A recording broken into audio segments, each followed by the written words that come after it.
Hi, welcome to the AIM on MS&T podcast. If this is your first time listening to our podcast, first off, welcome. We're happy to have you. Second, AIM stands for Academia, Industry, and Military, which are the main sectors that make up Central Florida's modeling, simulation, and training community. On our podcast, we also talk with different leaders in the MS&T community, and we talk about all the cool and innovative things their organizations are doing, trends that affect the MS&T field as a whole, and keep you up to date with what's going on. If you're not a part of the modeling and simulation community, we hope to share some insights about this important sector of Orlando's economy, which ranks just behind the theme park and hospitality industries. I'm your host, Kate Finkel, and today we're talking with Zach Parker, President, CEO, and Board Director for DLH, headquartered in Atlanta, Georgia.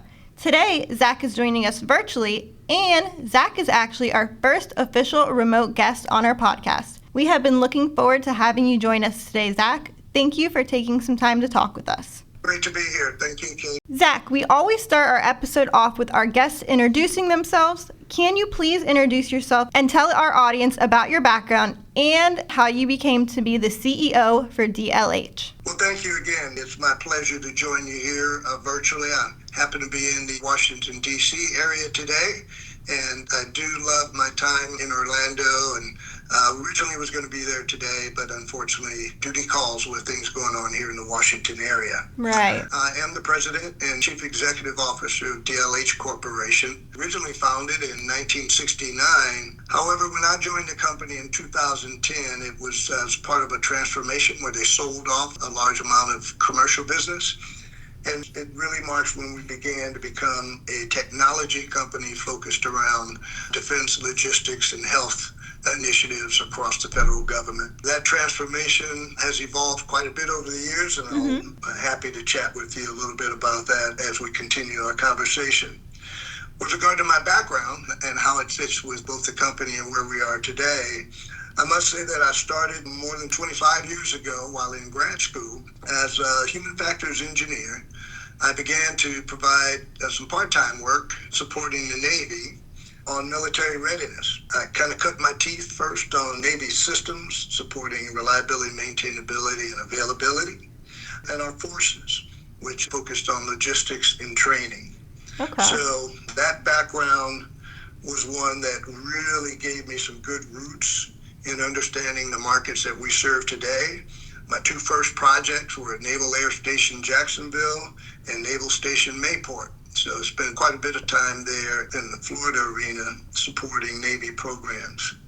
I then became certified in reliability and readiness through my work with the Navy, largely again working with 3 or 4 agencies where we were applying modeling with regard to mission profiles across all services, and particularly our systems. I was involved in exercising those models and simulating those environments, as you will, so that we could predict the readiness posture of the fleet at the time. And then while with Northrop Grumman, we pivoted to the PEO Stride work, where we were focusing on training and instrumentation systems so that we could apply modeling and simulation to enhance the capabilities of the warfighter.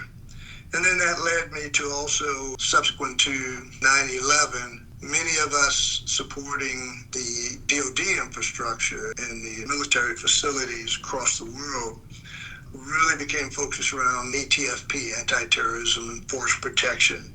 And in that realm, we did quite a bit of modeling and simulating the new threat environments that we have to deal with so that we can train our soldiers, sailors, and airmen in appropriate techniques and methods for the new fight. So in my background really kind of mirrors a little bit of the evolution of the company as we began to expand beyond just the systems to include the forces with a particular emphasis on health, and then a legacy experience with manpower personnel training and education, which also made us bi-coastal, emphasizing work that had been stood up in the Orlando area, as well as counterparts across the Navy out to San Diego. Thank you for introducing yourself and the company. And now I'd like to focus on your organization a bit more. DLH is an industry leader in solving health and national security challenges through digital transformation, science, research and development, and systems engineering. But I know that description just barely scratches the surface.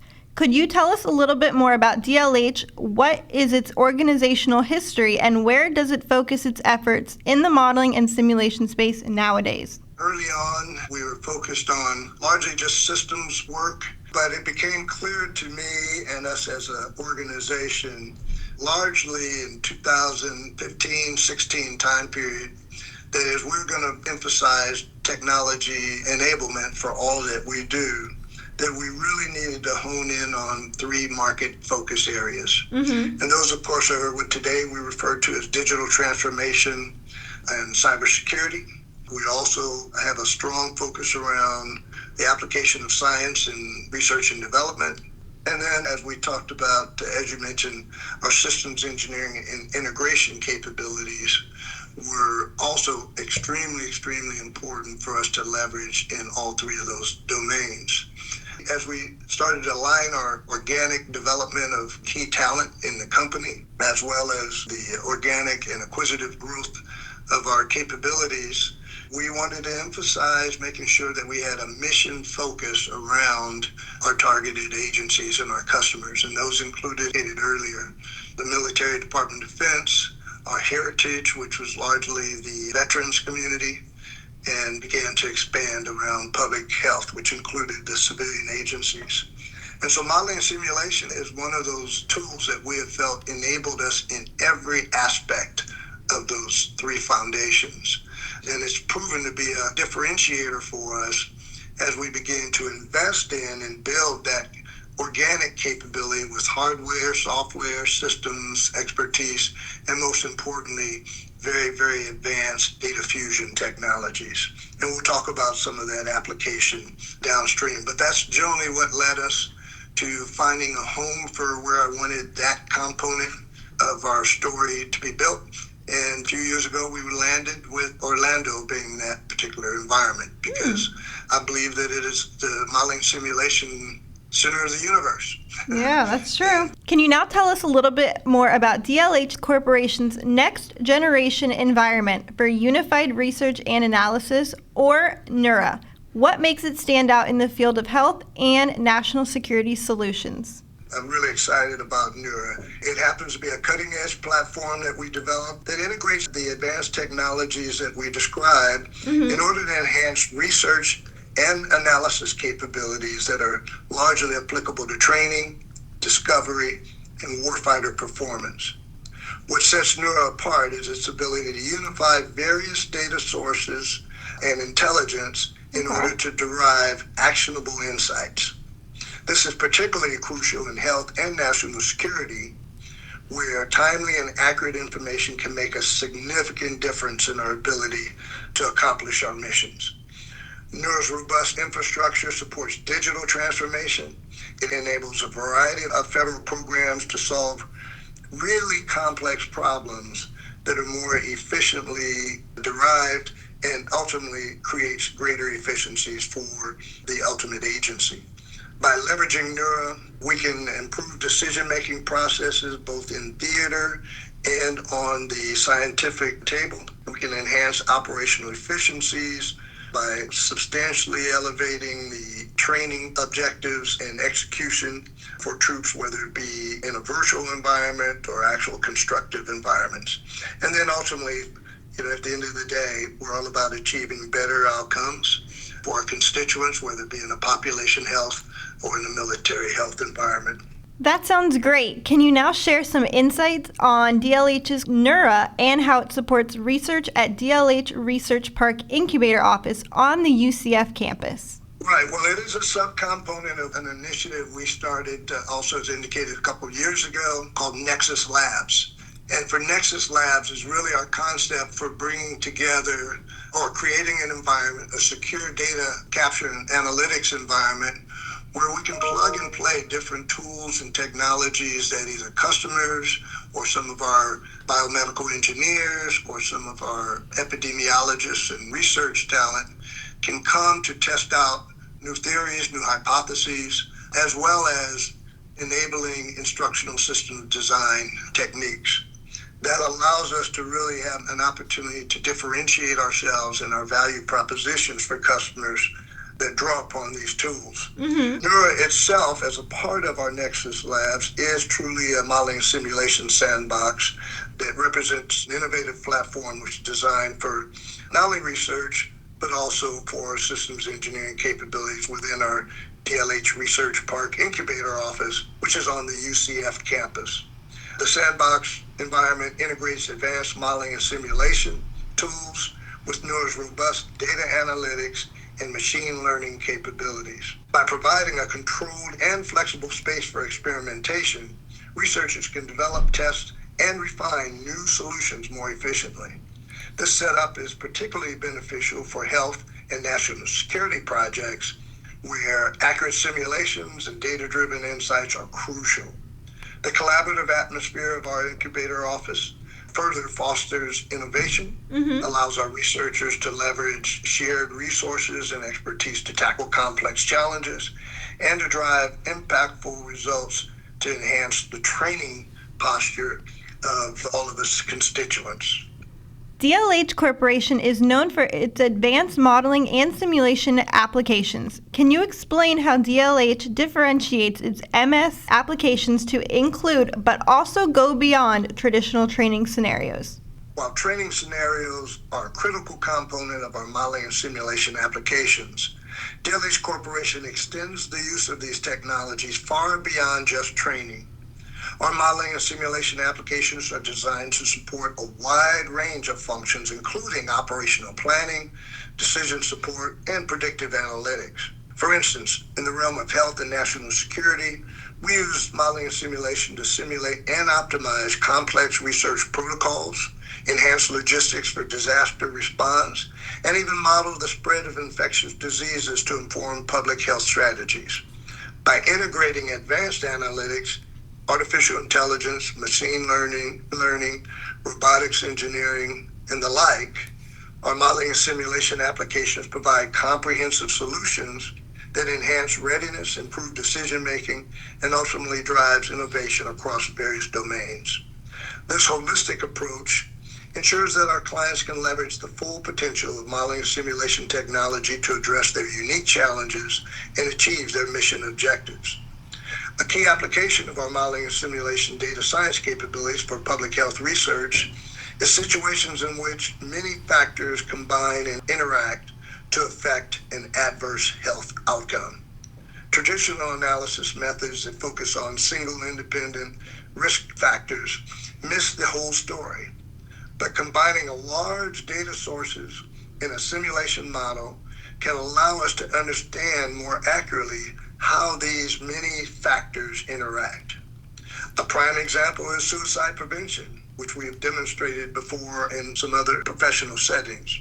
With the understanding that many long-term and acute factors may drive an individual to suicidal behaviors, DLH is currently investing in a military suicide prevention project that uses our advanced data science methods to simultaneously explore combinations of risk factors, such as deployment history, firearm possession, critical records, exposure to auditory challenges, pre-service attributes, things of that nature, as well as mitigating factors, right, which includes their resiliency and access to care and other support systems. All of these will combine to help military clinicians in identifying service members at the highest risk of suicidal behavior. Wow. These methods, we believe, may be used for any situation which complex and multifaceted exposure profiles are merited. For example, health disparities may be impacted by factors such as income, location, racial and ethnic groups, access to transportation, health insurance, and many others. Modeling this type of complex system across multiple levels using data science methods that we have discussed can illuminate critical factors and intervention points that provide opportunities to improve health outcomes among vulnerable populations and ultimately move us even closer to the ability to have precision medicine in the future. And in addition to all of that DLH does in the business of national security and health, I understand your firm has made corporate citizenship a priority as well. Over the years, DLH has demonstrated this through a variety of philanthropic, advocacy, and community service efforts. To give our listeners a well-rounded picture of your organization, could you go into some more detail about how DLH has given back, as well as some organizations the company is supporting that do some good in the world? I love it. Thank you, Kate. Yes, we formed an initiative and a program which we have branded as DLH Cares several years ago. We launched a program at a time where our nation was really suffering a lot with regard to the veteran population and homelessness.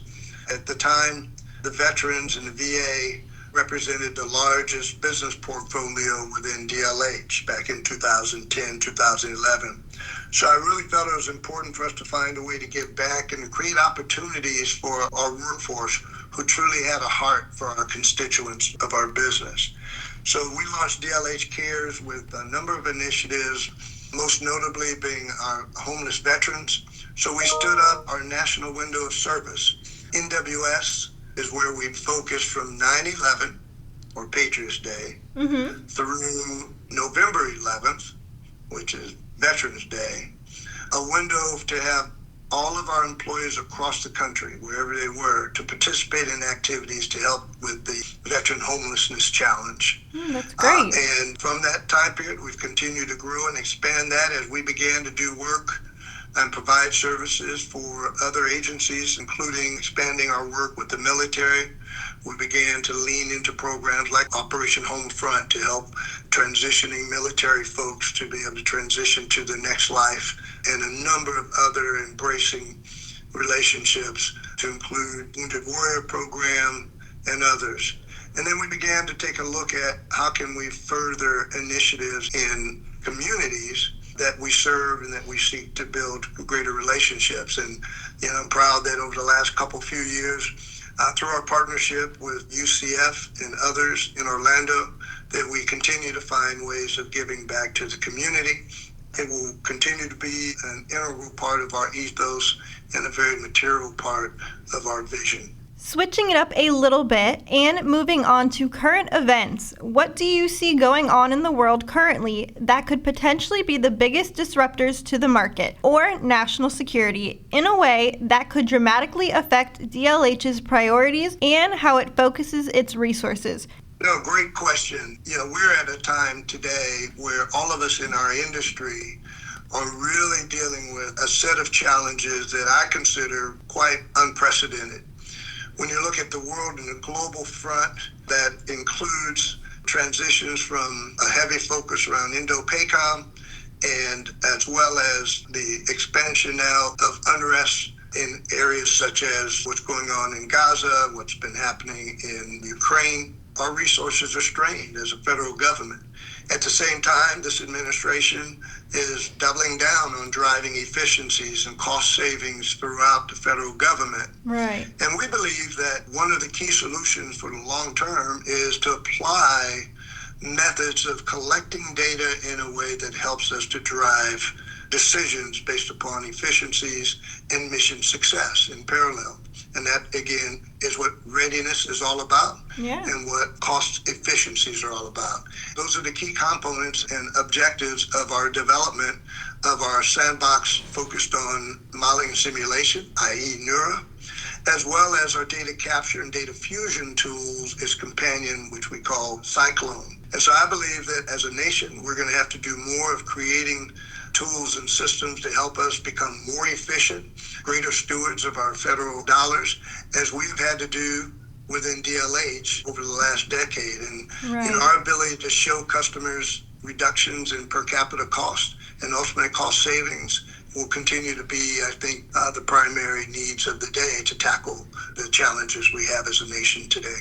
Zach, you have a lot of experience from the industry side in the defense industrial base. I won't go through your entire resume, but before taking the reins at DLH, your background included leadership roles at Northrop Grumman and GE Government Services, which is now known as Lockheed Martin. You've also worked closely with elected officials on both the House and Senate Armed Forces committees. With your level of experience, especially in understanding how complicated the defense contracting businesses can be, What general advice would you give to any small businesses who are looking to get into government contracting? Also, what challenges should they be prepared to deal with if they want a chance to offer solutions to the Pentagon? No, great question, especially given what we have in front of us here today. And I'll pivot a little bit to another hat that I wear in addition to DLH. And as you may know, I'm also the chairman of the board for the Professional Services Council, or PSC. And PSC is made up of over 400 member companies, much like DLH. It includes Lockheed Martin, Northrop Grumman, but also overwhelming majority of the membership is small and mid-tier companies. And the challenges being imposed today upon our small businesses and our small business partners are really, really difficult. And as I mentor these companies, it's important that they really manage the signal-to-noise ratio of what's coming from the Pentagon and Capitol Hill. There's a lot of rhetoric out there in the political channels that we can't get distracted from, because there's a great opportunity for small businesses to be really innovative and to be a major player for the federal government, and in particular Department of Defense, as we move forward. Yes, there's some risk. I happen to know that the NDAA that's being worked, as well as the new changes that come with the new leadership across our defense structure and leadership, is going to place some challenges on small businesses, but they're also creating tremendous opportunities. And so it's going to be important to engage with the right kind of force multipliers as organizations such as NDIA and PSC, which really have some incubator development programs focused on how we can assist small businesses to navigate through these waters. I would also say that in addition to really managing that signal to noise ratio, it's going to be important to hone in on what you do well and then not try to get too diversified as a business base early on. I just say that because cost efficiency is going to remain important. And to grow organically, you've got to have resources to help you on the business development side as well. And it's going to be important to make sure that you're differentiating yourselves, not just managing costs in order to compete. So I think it's going to be a great time for folks that have followed some of those key principles in the coming years, but really going to need mentors and professional association assistance to be able to really optimize performance. Well, thank you very much for that, Zach. And now we are going to wrap this episode up. Zach, thank you for talking to us today and educating our audience on what DLH is all about. To stay up to date on future events in the modeling and simulation community, visit our website, teamorlando.org. You'll also find us on LinkedIn, Twitter, and Facebook for more recent news and upcoming events. If you're interested in sponsoring an episode of AIM on MS&T or being a featured guest, please reach out to Team Orlando News. The link will be below. Again, I'd like to thank our guest Zach Parker, President, CEO, and a Board Director for DLH, for making time in his schedule to chat with us today. We hope you enjoyed this episode. Don't forget to follow the AIM on MS&T podcast on your platform of choice, and we will see you on the next one. Bye!